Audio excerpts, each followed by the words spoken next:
interview with Mrs. Florida Walker Hamilton for the Birmingham Civil Rights Institute's Oral History Project. I'm Dr. Horace Huntley. We're at Miles College, February 14, 1996. Thank you, Mrs. Hamilton, for taking time out of your busy schedule to come and sit with us today. Thank you for asking me. Yes. I'd just like to start by asking some general questions about your background. Your parents. Were your parents originally from Alabama? My mother is originally from Jefferson County. My father's from Lanett, Alabama. From Lanett, Alabama? Yes. Okay. But were you born in Jefferson County? Yes, Bessemer, Alabama. In Bessemer, yes. Okay. Or were you an only child? Did you have brothers and sisters? There were two of us, but my brother died very young. Okay, so you were reared then as an only child. Only child. Yes. Okay. I know they must have spoiled you then. Not really. Not really. My daddy did in a sense, but my mother didn't allow it. Yeah. Daddy's always going to spoil Daddy's always girls. spoiled girls. Yes, yes. Tell me about your parents' education. My father, I believe, said that he finished the 5th grade. Mm-hmm. My mother finished high school. Mm-hmm. What were their occupations? My mother was a hairdresser, beautician. Okay. My father worked for Pullman Standard. Okay. Prior to going to Bessemer, working at Pullman, he worked at Westfield. Okay. Mm-hmm. So your mother was self-employed? Yes. Okay. Did she have her own shop? Yes, she did. Okay. And I know that being born in Bessemer, how old were you when your folk moved to Birmingham? An infant. I don't ever remember living in Bessemer. Oh, I see. Mm-hmm. Okay, so you then, a Birmingham girl. Yes, Birmingham town. Yes, ma'am. Tell me about your education. You started 1st grade. Tell me about your start in 1st grade. Where did you start? The first 2 years, 1st and 2nd grades, I went to Ravine Elementary School in Hueytown. My grandmother was bedridden, and my mother helped with her, and of course we had to come from Lincoln School to go there. And after then, I went to Lincoln School all the way to the 8th grade, graduated. From Lincoln School? From Lincoln School, What do you remember about Lincoln School? Is there anything that stands out in your mind? Oh, yes. The teachers and my friends, the teachers were very loving people. Mr. William Moore was the principal. He was a little rough on us, but he was considerate. But then you really had to be a good student at his school. And you went on from Lincoln then to Parker. To the annex. To Parker Annex. Yes. The 9th grade was at the annex. Mm-hmm. Mm-hmm. Tell me about the annex. Wow. There were little wooden buildings. I can't remember how many. Mm-hmm. They were formerly dwelling houses, and it was very small. As a matter of fact, it was halfway on Lincoln's campus. Right, yes, that's what I was going to ask you. I remember Park Annex being near Lincoln. Right, yes. right. Right on the corner of 8th Avenue. Mm-hmm. And then you went from Park Annex to Parker High School. Mm-hmm. Now, we know that Parker is a world-renowned high school. Right. What do you remember about your experiences at Parker? What set Parker, aside from the others? Well, we were told early that Parker was the largest Negro high school in the States, and we were real proud of that, not knowing that we should have been split up according to our residences, but we were very proud to be students at Parker. It was very large. I liked the vocational part of it. We always had a good time when we went to cooking, laundry, beauty culture, some typing. I went to typing. And the teachers were very nice. Some of my teachers were my neighbors. And so your teachers were friends of your family? Sure. Miss Beatrice Burris, Miss Thelma Cole Nolan, and Mr. John B. Norman. Well, did that make for a good relationship between the students and the teachers because the teachers lived in the community, or did it create any turmoil? I don't think it created any turmoil. I think some of the kids probably thought that they should get a little extra favors, but I didn't.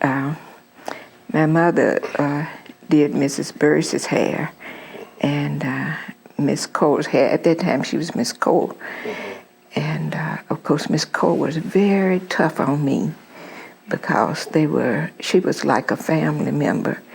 And I really had to walk chalk line with her. I talked a lot in school. And she would make me sit on the front seat next to her and made me be quiet. But I made good marks. I was not a bad student. So having a neighbor that close to you is almost like having a relative. Having a relative with you. Right, right. Were you active in any of the school activities, any extracurricular activities? No, no. And then you went on from Parker. What did you do after Parker? Oh, in September in '44, I started to Booker T. Washington Business College. And I went 2 years. And I filled around with a lot of beauty culture, having been shampoo girl for my mother for a while. I did a little hair and was very active in my church. And we had little community clubs, and we did a lot of little things. I went to Booker T at night classes because I had a little job in the daytime. I worked at a grocery store, neighborhood grocery store, and I didn't want to give my little job up, so my mother and daddy consented to my going to evening classes. When you were at Parker, what community did you live? I lived in a community named Rising Station. Oh, okay. All right. And it's situated between 12th Street and 16th Street West, between Lum and 3rd Avenues. Rickwood Field area. Rickwood Field, that's my area. How would you describe your community? Very, very close-knit community. It was a family community. Everybody took care of everybody's children. And I remember my mother and daddy had one door key to tell you where the community was. And very early we lost that door key. And we never locked our doors. We would pull the doors up and close the doors when we went to church or when we went to shop or whatever. And there was no vandalism that I could ever remember. You don't remember any vandalism in your community at all? No. Yeah, those were what we termed the good old days, I guess. Yes, it was. They were safe days. Right, yes. You mentioned that teachers lived in your community. Yes. Your father worked for Pullman Standard. Right. Your mother was self-employed. Yes. What other occupations that people have in your community? Well, there were quite a few professional people. There were nurses and teachers and so you had a real mixture of occupations right. at the time. Yes, ma'am. And they were, Most of them were homeowners. I can't remember a lot of rental property. Most people were there and had been there for years and years. So it's a real stable neighborhood. A stable neighborhood, yes. What do you remember about recreation in your community? We went to Rickwood Ballpark to the games. Most of us had relatives that lived there, and they would let us in after the second inning of the game.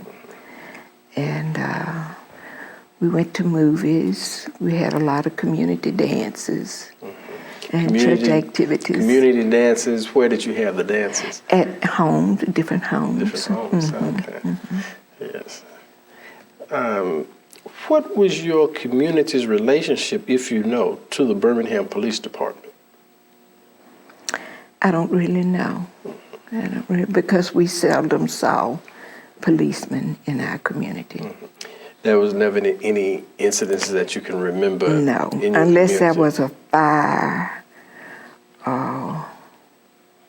There were not a lot of people who got into trouble. The kids did in high school, but the parents or the neighbors would take care of that. So we didn't have Right, didn't have really until the 60s, and that is when we had a cousin that lived across the street from Rickwood Ballpark, and the mother worked for Bull Connor, I understand, and she had 3 sons and a daughter. And one time, some white boys came by, I understand, molesting them on 12th Street. And the oldest son, Fred, went inside to get his daddy's gun. And I can't remember whether he shot at the car or not, but they reported it. They went home and told it, and the white boys. And what were they actually doing with the girls? They were just meddling, trying to pick them up a fight. I see. And when the police came, this young man's mother, Mrs. Clay, was a fiery little lady. She's very small, petite, but she was real fiery. And she told them she worked for Bull Connor and they better leave there. And I understand that they hung around for a little while, but nothing ever really came of it. It never got into the newspapers. But she didn't call the police. The white boys called the police because they were run out of the community. Right. They were probably from West End across Lum Avenue. Speaking of the 1960s, of course, this is the time of the movement. And I know that you were involved. Tell me, how and why did you get involved with the movement? I became involved because my very best girlfriend and Sunday school class member was involved in it. She went every Monday, and finally she asked me to go with her one Monday, and I did.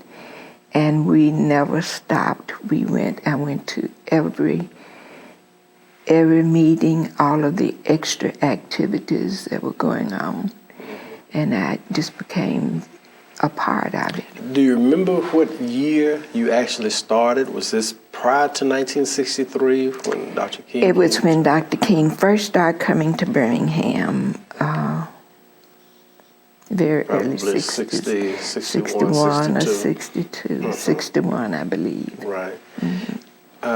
In 61, I guess, during the Civil Rights Movement, what's probably most noted would be the Freedom Riders. And in 62, it would probably be the selective buying campaigns. And then, of course, in 63, with the prolonged demonstrations during April and May, that really sort of changed the whole spectrum of what Birmingham was about.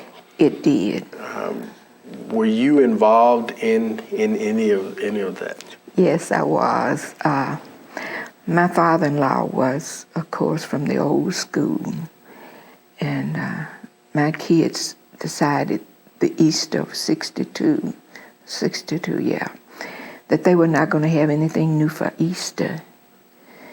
And I had an aunt that lived in Cincinnati that decided she was going to send them new clothes because they were not black folk were not shopping right. in Birmingham. And she sent them these clothes, and my mother-in-law was all excited over the pretty dresses and shoes. So my kids wouldn't wear them.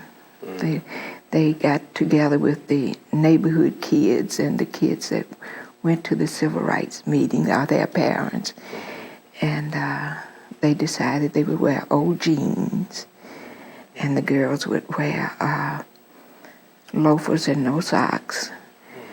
And they took Clorox and bleached their jeans and made them ragged at the bottom. That was their means of showing the public that they were a part of the movement. Both my daughters were very interested in the movement, and Carrie, the one that really personally got involved in it, went every Monday night. She refused to get her lesson Monday afternoon. She was an A student, but she refused to get lesson. That was her day that she set aside for the movement.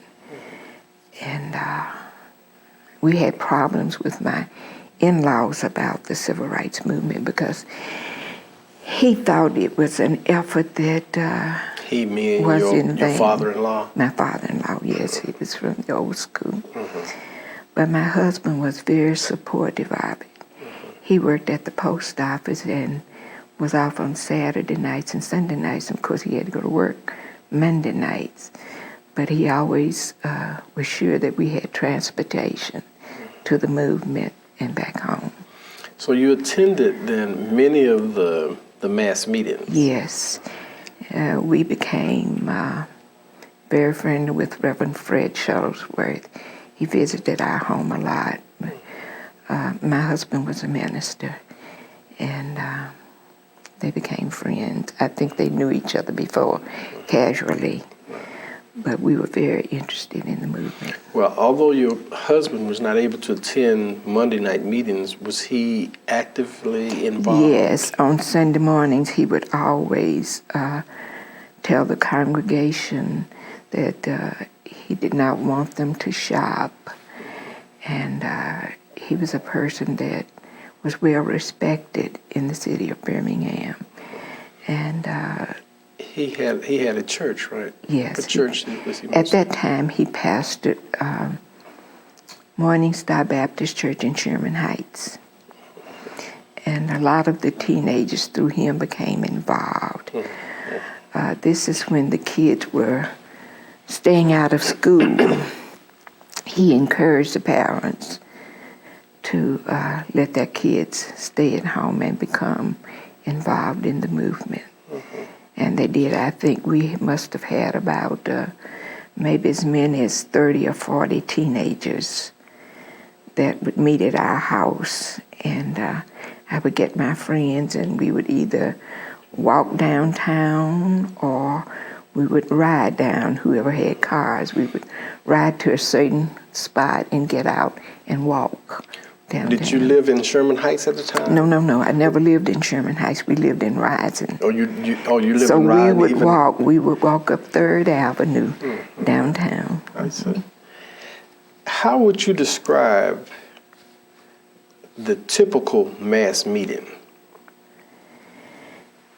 What actually went on? Very informative and very emotional. People would come early to get a seat, and they would come from far and near. They were very, very involved in the movement. We would solicit people who were not involved to attend the meetings. It was, like I said, very emotional, especially when the preachers would get up to preach or to talk about the movement. people really got into it because they stopped riding the buses. They were encouraged not to ride the buses, not to buy. Keep your money in your pocket. And that was exciting to the parents, especially because economically it was savings for them. Right. What role did you play? Did you participate in demonstrations? Oh yes. My children and I always went to the demonstrations. Well, can you describe to me what it was like? Give me the process. How did that happen? What did you do when you were starting to go on a demonstration? Oh, I think during a meeting one night, they asked for a show of hands that promised that they would be there regardless. And of course, I always sat near the front because we went early. And I signed up to demonstrate. Now, were you working at the time? Yes. I was working at Parisians. At Parisian? As a sales lady, yes. Then how did your participating in demonstrations impact upon your employment? It was not always favorable. There were quite a few Jews, of course, that worked there, and a lot of white people who did not go along with the movement. And they would get over in little huddles and discuss it in a tone where you could hear it. But my husband would always warn me, you don't have to take part in their conversations. Just do what you're doing and let that be. You said you were a salesperson at the time? Yes, I was the first black hired at Parisians out of the 4 stores. And what year were you hired? I was hired in 1970, the latter part of 69 or 70. Okay, well, during the time of the movement in the early 60s, during the demonstrations, were you employed at that time? Yes. I was working at Children's Aid as a clinic worker. I visited homes. I picked kids up, carried them for their appointments, visited foster homes and adoptive parents. Did your involvement in the movement have any impact upon? Yes, I lost my job. You did lose your job? Yes, I lost my job. As a result of As a your result activity. of it. One day I was told what an excellent job I was doing.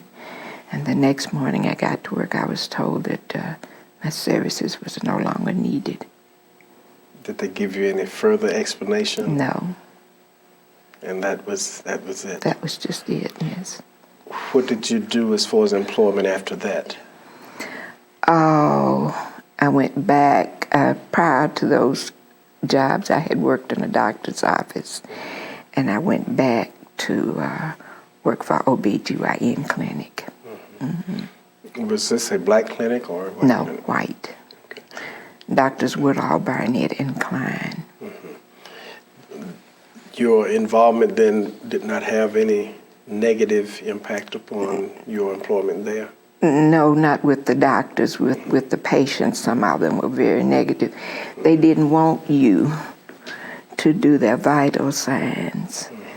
But this was this a result of your being involved with the movement or simply because you were black? I can't really say. There were some who were just angry. And when they came to the clinic, they just didn't want black people to put their hands on them. And they resented like I said, doing their vital signs, touching their personal body. They didn't like it. But the doctors, we were hired for that, so that was what we had to do. They would talk about colored people and their maids. That was usually their conversation, even when the doctors were in the examining room. They would say, you know, my maid so-and-so, my cook, this colored girl that works for me. And then you knew where they stood. Then there were others who came in and was normal. During the demonstrations, were you ever arrested? No, I wasn't. Were any of your children arrested? My daughter was. She made sure she was going to be arrested. She had tried several days. She and a lot of her friends had gone down and they would try to get to the front to be arrested. But at that time, there were so many kids being arrested. It was hard to get close enough to the policemen. They couldn't arrest everybody. And they were doing the best they could. There were so many arrested. At one time, I think you remember, they carried them, after the jails were filled, they carried them to Fair Park. the Fair Park, yes. Right. How did you feel about your daughter I being felt very arrested? good. I felt very good about it because it was something she wanted to do. She would leave home every morning prepared to be arrested. She carried a change of underwear and toothbrush, a comb, and all that. Mm-hmm. Did others in your family, outside of your immediate family, participate in the movement? My mother did. My mother went when she was able. A lot of times she had appointments, but she would try to arrange them so she could go to the meetings. Now, your daughter actually was one of the first, or was the first, to enroll in West End High School. She was not the first. The first year there were two young ladies enrolled, Patricia Marcus and Josephine Power were the first two. And the second year, they enrolled as seniors. They graduated the first year that they were there. But then in September, my daughter enrolled by herself. We had several parents who had promised that they were going to get their kids enrolled, but they didn't. So your child ended there she entered alone, yes. And there were no other blacks? There were no blacks. The only blacks there were employees, the maids and the cooks.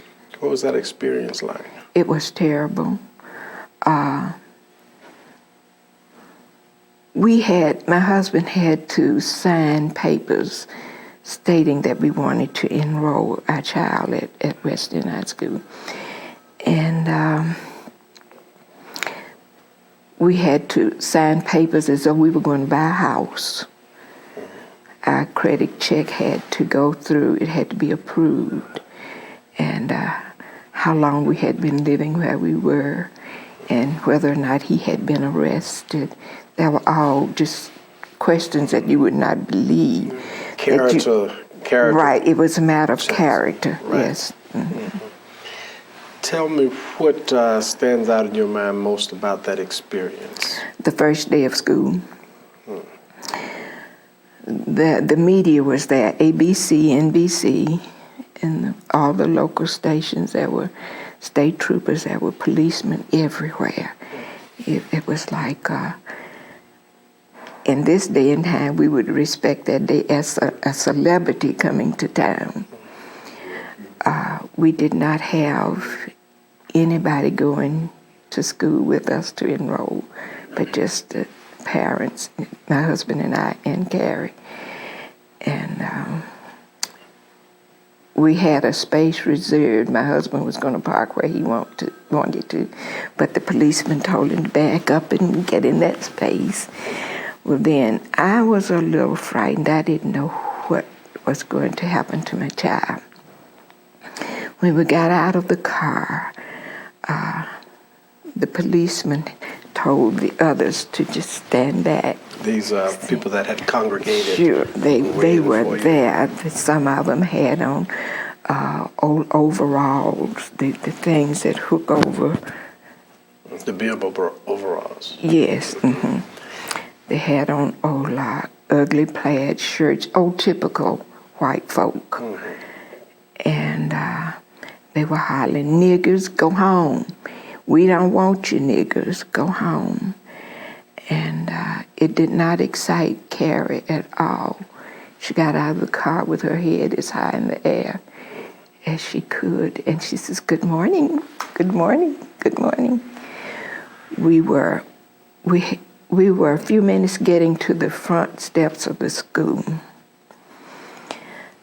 There were 3 or 4 white men that decided they were going to block the door, but the policeman just made a path for us to go in. There was a long line of students enrolling, and the line started way back in the hall, went up to the office door, but we were not allowed to get in that line. We were shown to a room. Was it the office? Not in his office, no. We were carried to another room, and he interviewed us This there. was the principal? This was the principal, yes. And the interview it was very short. He told us what classroom she would be in, and she would not pass classes. We think that this is best for her. And she was shown the second day of school. She was shown a restroom that she was supposed to use, and she used it all the time. This was a restroom that only she used? Well, we later found out that the maids used it, or if some of the kids needed to or wanted to, they would use it, but it was specific for her. I see. When we left the school, after enrolling her in school, the principal sent one of the teachers, I imagine the counselors, out to stop us and come back to the office. He forgot to tell us that she would be out of school every day at 2 o'clock instead of 3, and this was for her protection. We would have to pick her up promptly at 2 o'clock. So she would not have a last period class? She would not have a last period class.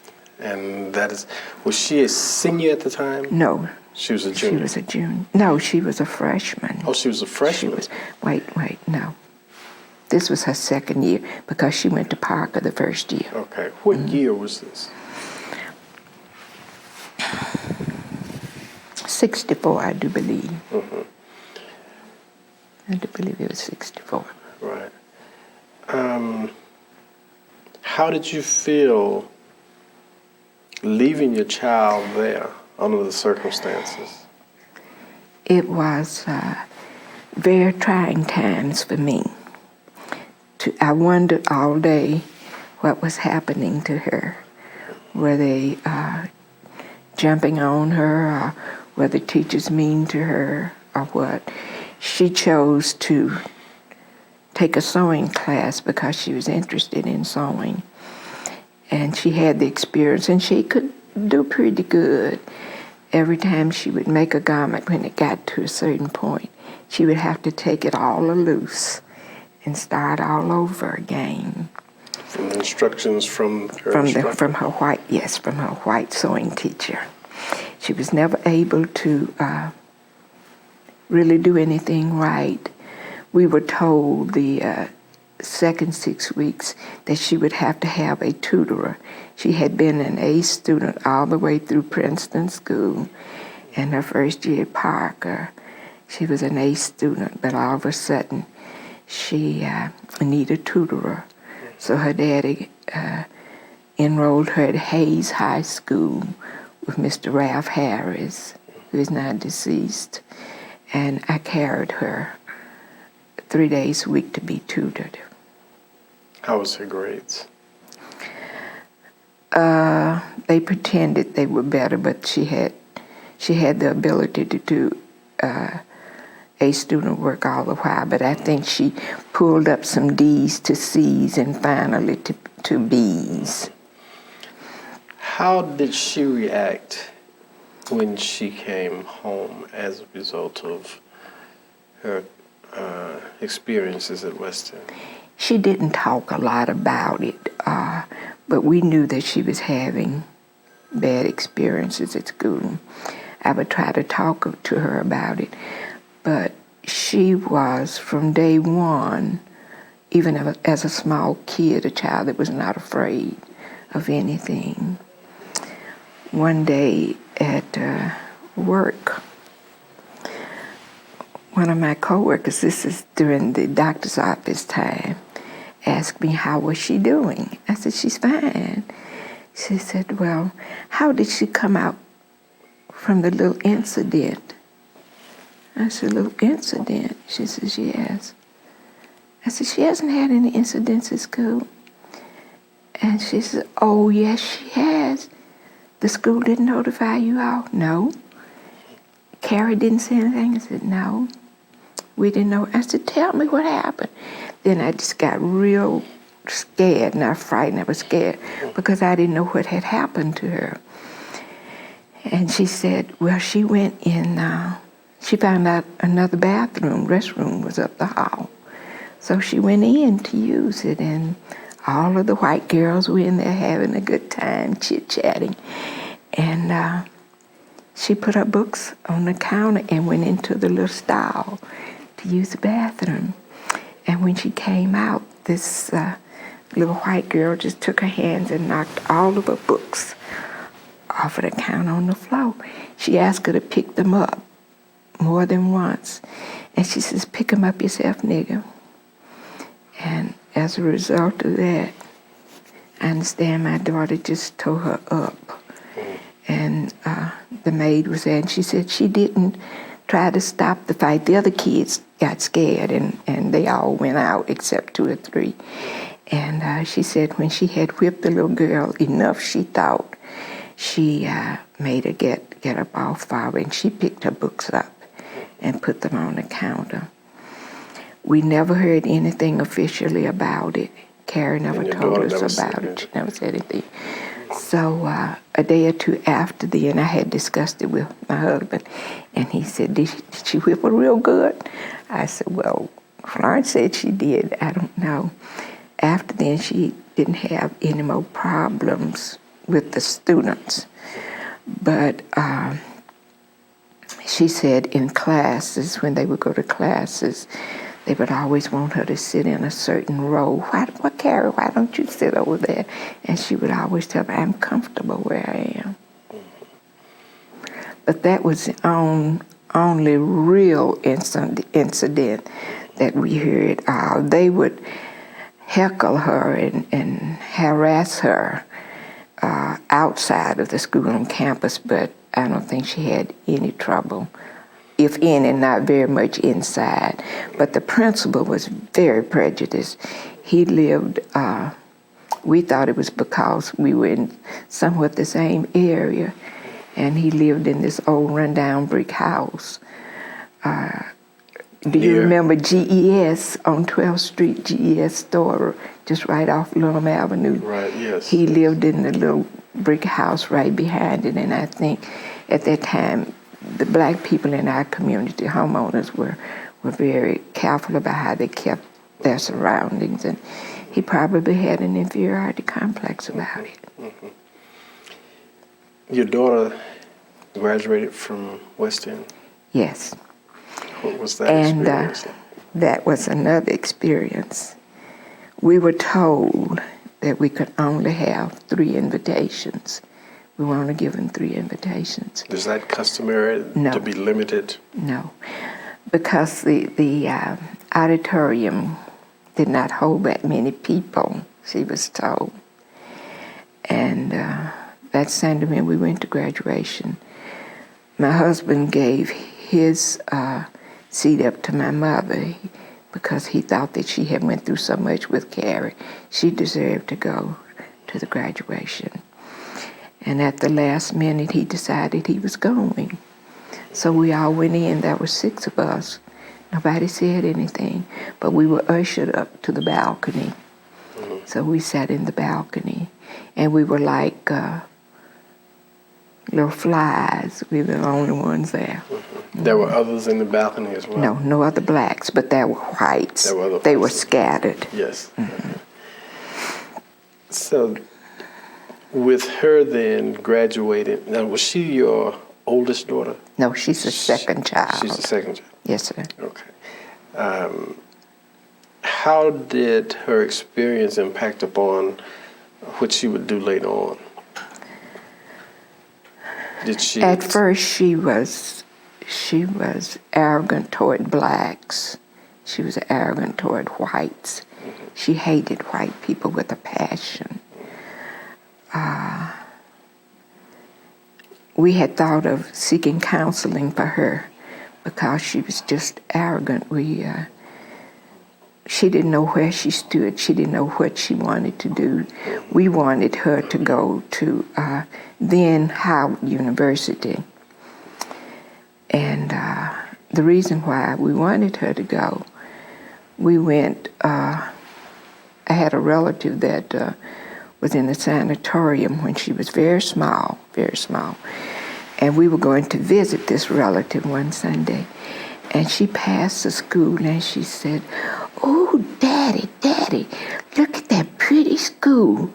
I want to go there." Was this West End? No, that was Howard University. That was Howard. Oh, okay. It's now Sanford. Oh, Sanford University. Okay, that was Howard at the time, yes. Right. Okay.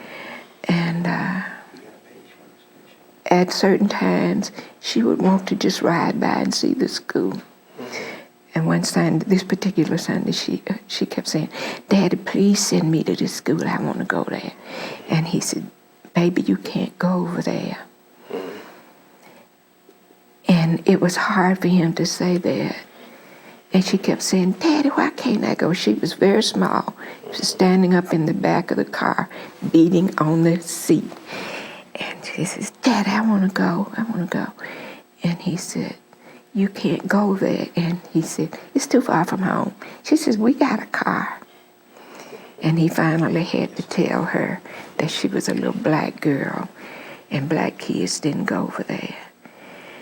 And she never forgot that. She was determined she was going to go to Howard College. So she remembered in elementary school that there were 5 of them that were told where they were going to go to school. Then the teachers and the principals chose schools for children, and they would tell them, "You're going to go to this." And she was told she was going to go to Tuskegee, she along with 3 other kids.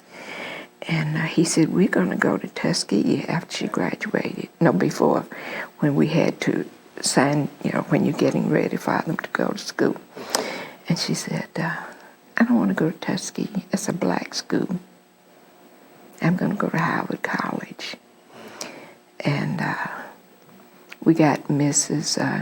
Boyd, who was the principal at Princeton School, to talk with her and encourage her to go to Tuskegee because she thought she'd have a better chance at school.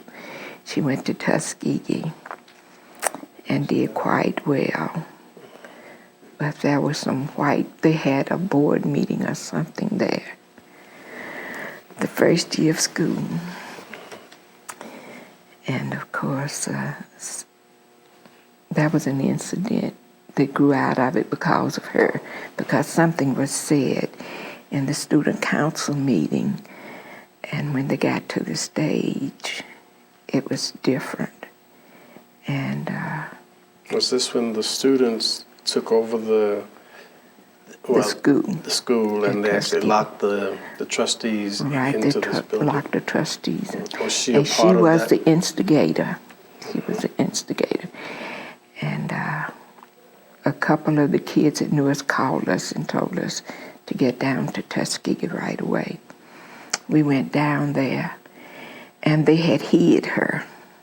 The students had hid her? The students they had gotten a truck and hid her under hay, got her out of Tuskegee, and carried her to some little country town in Tennessee for safekeeping. To Tennessee? To Tennessee, yes, sir. Why was that necessary? Well, at that time, I believe Mr. Amerson was the policeman there, and it was maybe a small riot, and they were afraid that she was going to be hurt. So a lot of the guys got her out of Tuskegee, and she was going to be arrested. And they were afraid if she was arrested, they would really have to do something really bad to her because she was not going to shut up as they wanted her to do. We stayed there overnight. Nobody knew her. Nobody could tell us where she was or anything. And I told my husband, I said, well, let's go home and get a lawyer and see what we can do. He says, I'm not leaving until I find my child. So early that morning, 2 young men walked up to us. There were other parents on campus and asked us if we were the Hamiltons, and we said yes. He says, go across the street to the chicken coop, and somebody's going to come over there and tell you about your child. We went over there and waited and waited and waited, and finally this young man who was a student came up and told us that she was fine. They had kept her in hiding, but they were on their way back to Tuskegee with her. I said, you will not be very pleased at the way she looks because we really had to hide her. And is this because she had been actively involved, and yes, was the police looking for her as a result of her activity? Yes, sir. The police from Montgomery had been looking for her. I guess they probably were sent over because the few policemen at Tuskegee could not handle the situation. And they were really looking for her because she was the instigator of the incident. Some of the people were Dr. and Mrs. Gadsden that were there for this board meeting, right, and Dr. Foster. And having had experiences with the other race, I think it had just teed her off and she had lost it. Mm-hmm. So when they came with her, her body and her hair was all full of hay, and of course she had lost sleep. She was tired, but she says, I'm going to be arrested, but I'm going to be fine. They did not arrest her, but they came and talked to her at the kitchen, at the chicken coop. Mm-hmm. And who came to talk with her? The police? Police. Okay. The police. Was she expelled from school? Yes, sir. Mm-hmm. Dr. Foster said she wasn't expelled, but she was going to have to be away from school until the trials were over. We were told when the trials were going to be. We went, and she was the only one who was really expelled when we got to court. She had to be away from school. I've forgotten the number of days, something like 3 weeks or something. And we had to go to court for about 7, 8 days, more than a week. And it was finally settled. Mr. Johnson then, who was the governor of Alabama. Johnson. His name was Johnson. Yes. This is in the mid-'60s, right? Mid-'60s. Mm-hmm. Finally got the charges lifted, and she was able to go back to school.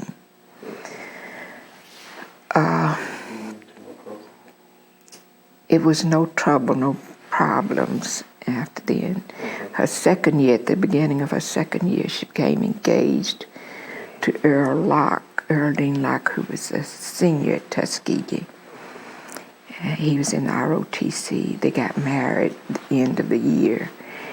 And shortly after they were married, he went overseas, and she joined him, and she was over there for 2 years. She came home maybe 3 or 4 times during the time that they were doing the stint in Germany. but he enrolled her in school over there. And she came home. Her daddy had a heart attack in '72. And the Red Cross got her home the second day. And she stayed 2 weeks. And just as she was ready to get ready to go back overseas, her brother-in-law wanted to carry her to a movie or something before she went back to Germany. And she told him she'd rather go skating. So he said, okay, there was a skating rink on the south side, and they carried her. He carried her over there, and they went up to the counter to get their skates. And she got her skates, but when she put them on and started to skate, they were too large. They didn't fit. So she carried them back to the counter. And she carried them back to the counter. The man over the counter told her, well, nigga, these are the only ones we have. And the skates were on the counter, and she picked up one of the skates and hit the man with it close to his eyes and blooded him up. And of course, the police was right on her. They arrested her, and her brother-in-law tried to find out where they were carrying her to jail and tried to talk to the officer. And they told him if he didn't get back, he'd go too. So he immediately went to use a phone to call us. But they wouldn't let him use a phone. So he had to go outside down the street to use a phone. In the meantime, they had already put her in the paddy wagon. And he called us and told us what had happened. So we went to the skating rink, but it was closed. There was nobody there. At that time, my son was working for the Birmingham Police Department, and I called him and told him what had happened. He said, well, that's okay. I think I can get her out on my badge. So I called her father-in-law, and we all went over to the jail.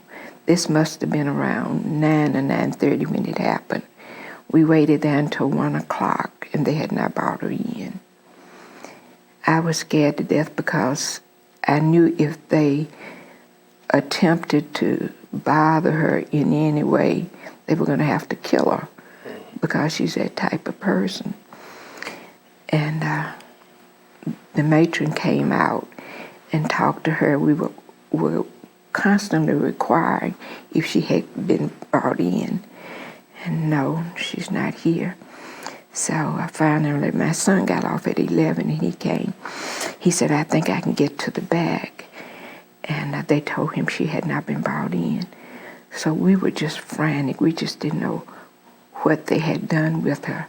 Finally, they brought her to jail. And I asked immediately if I could see her, because I could just see bloody eyes and lips swollen. And she said, no, they didn't say anything to her, but they rode her all over Birmingham. She said, through all kind of dark areas. They had left the windows open. It was cold. It was in January.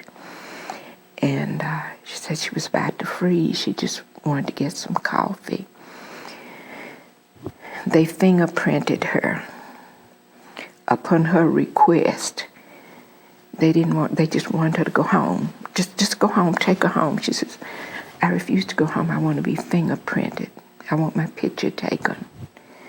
And after this ordeal with them in the back, they finally asked my son, would you come back here and bodily take her out? They thought that she was doing something that would cause a lot of disturbance at the jail, which she was trying to do.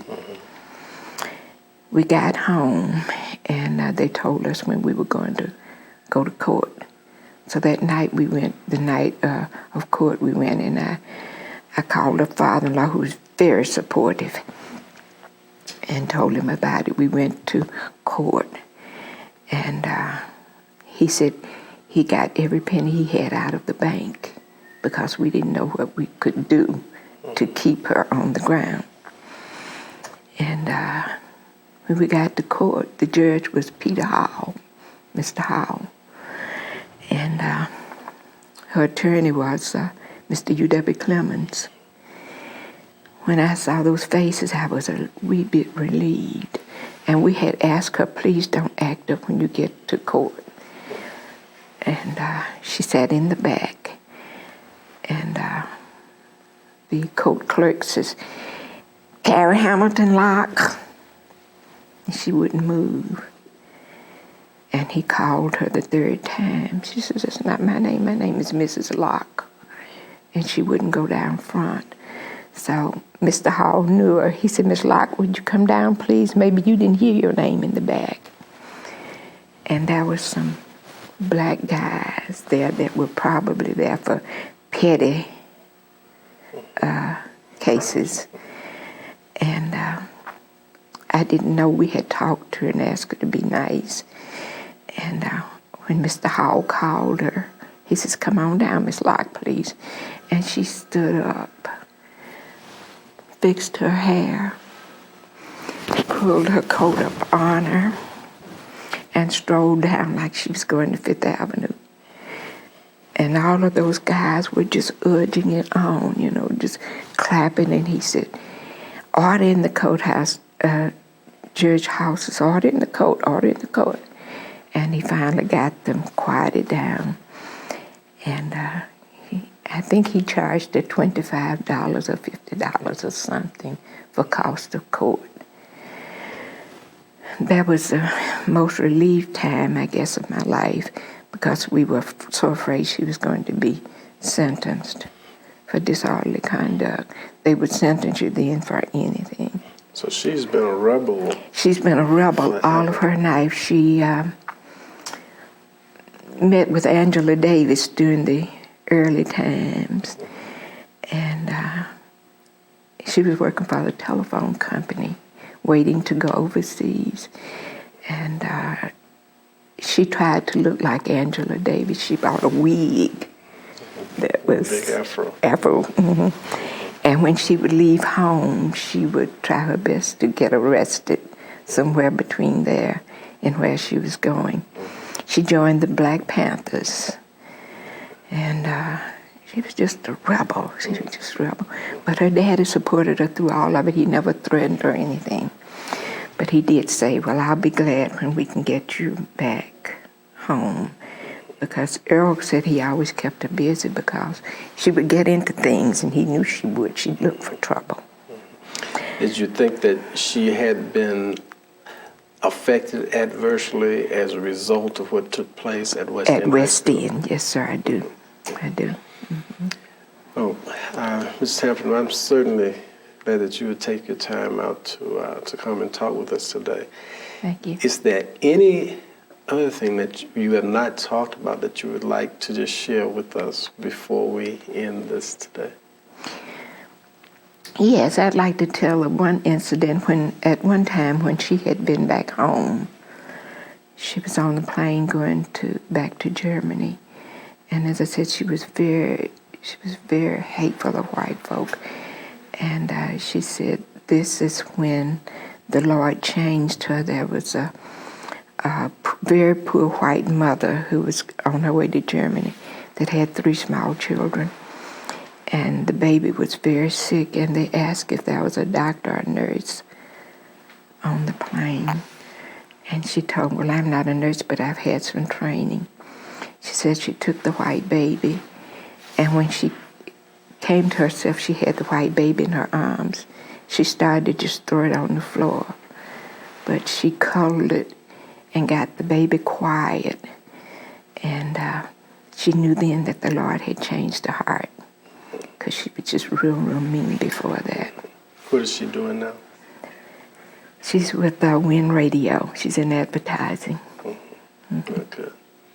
Thank you, Mrs. Hamilton. Thank you very much.